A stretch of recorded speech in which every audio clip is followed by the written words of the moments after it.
اول خو ستاسو د ټولو ډیره شکریه چې کوم زما د پریس عزتمن رونه زما ملګري زمونږ د چارسدې مشران او دلته ما سره د خپلې پارټۍ چې کوم ضلعي کابینه ده یا نور ملګري دي د هغوی هم شکریه ادا کوم او ستاسو خصوصي طور باندې ډیره شکریه ادا کوم ځکه تاسو ته زما په خیال ګنټې مخکې اطلاع وشوه او تاسو راغلی لاول خو وضاحت کوم چې څنګه تاسو ته نادیه بیبي وویل دوی مخکې خپل بیان ورکول غوښتل خو چونکې دوی باندې اف آی آر شو 109 کې د دوی نوم راغلی دی نو نن دوی د های کورټ نه بیل وکړو او څنګه چې بیل وکړو نو دلته د دوی دا خواهش و او موږ سره رابطه کړې وه چې زه به د پریس د ملګرو ته مخامخ کیږم او دا خپله خبره به ورسره ډسکس کوم عزتمندو ټول د دې ضلعې اوسېدونکي تاسو ته زیاته پته لګي څنګه چې بیبي خبره وکړه چې دا د دوی نکاح مهر دی هغه خپل تفصیلي درته وویل چې 2 کناله پلاټ دی او 20 جریبه پټې دی چې هغه د دوی شرعي قانوني د رواجي غیر حق دی او بیبي درته څنګه چې ویل چې ما ډیر کوشش وکړو چې هغوی سره خبره وکړم خو زما هغه مسله نه حل کېده او زه چونکې زنانه ذات یم زما یو ورور دی هغه بهر دی کم چې مخکینی خاوند مې و هغه باسره دی د پیسې طاقت دی ورسره نو مال هر قسمه اذیت راکو او دا زما حق دی چې 20 جریبه پټې 2 کناله پلاټ نو ما سره بله لاره نه وه زه لاړم بشیر خان له چونکې تاسو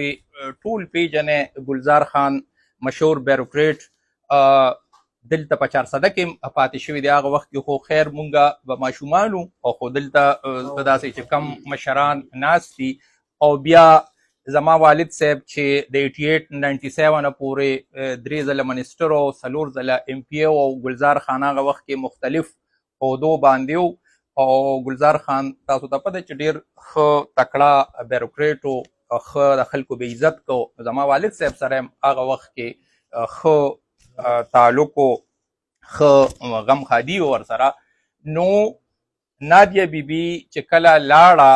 او بشیر خان ته د وویل چې یاره زه دې وخت کې بېوسه یم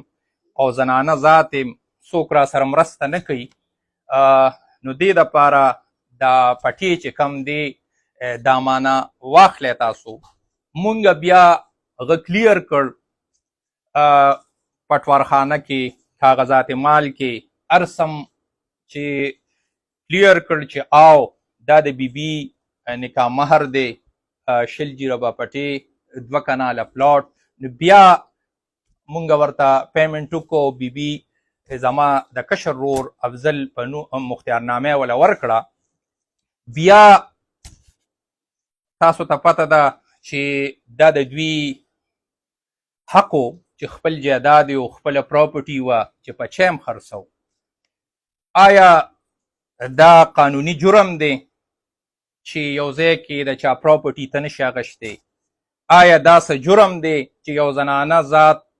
ته دې وخت کې هیلپ وکړي دوی مونږ ته اپروچ کړی دی دا د بیبي مخامخ ته او مونږ ته وویل چې یاره زه ستاسو کې هغه دغه ینم چې تاسو به زما دې کې مرسته وکړئ ځکه چې دغه نور دومره باسره دي چې زه چالم ځم نو غیر دمکیانې ولا ورکوي یا پرشر پې اچوي نو څوک ماته تیار نه دي چې زما دا پراپرټي والي زه در باندې څه غلطه پراپرټي نه خرڅوم څه در باندې د بل چا ځمکه نه بیه کوم دا زما حق دی نو د غي دا زما قانوني حقو دا ماله د پاکستان قانون اجازت راکړی دی چې زه یو ټیک ټاک پراپرټي خدای دې کړي چې هغه په تنګي کې هغه په عمرزو کې هغه په عثمانزو کې هغه په چارسده کې هغه زه صرف مال نه دی دلته چې څوک ناست دي ټولو ته دا حق دی چې هغه پراپرټي اخیستي شي څو ځله مونږه کوشش هم وکړو او دلته چې تاسو وایې زه به هغوی سره بیا تاسو میلو کوم. مونږ هغوی ته سوال جواب وکړو چې یاره تاسو دا ځمکه اخلی، مونږ غشتې ده، مونږ پیمنټ کړی دی، نو راځئ چې تاسو سره خبرې وکړو. وایي 3-4 ځله زمونږ کسان جرګتیان کله خوا کله دی خوا اخوا دی خوا ورته کول، خنده ورپورې کوله، هغه جرګې نه کوله، ورځې به یې صرف هغه شتې. بیا زمونږ چونکې پراپرټي وه، خلیل او دغه ملګري چې هلته یې کور جوړ کړو په هغه ځمکه، هغوی تلل چې دلته به مونږ لاړ شو، دلته به کینو، خپل پټې به لږ ووینو، هلته به زمیندارو سره خبرې وکړو. هلته هغه دردناکه واقعه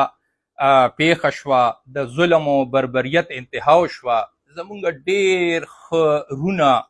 زمونږ ډېر هغه زمونږ ملا پې ماته شوه، زمونږ د کور افراد غیر اله ټارګټ کړل.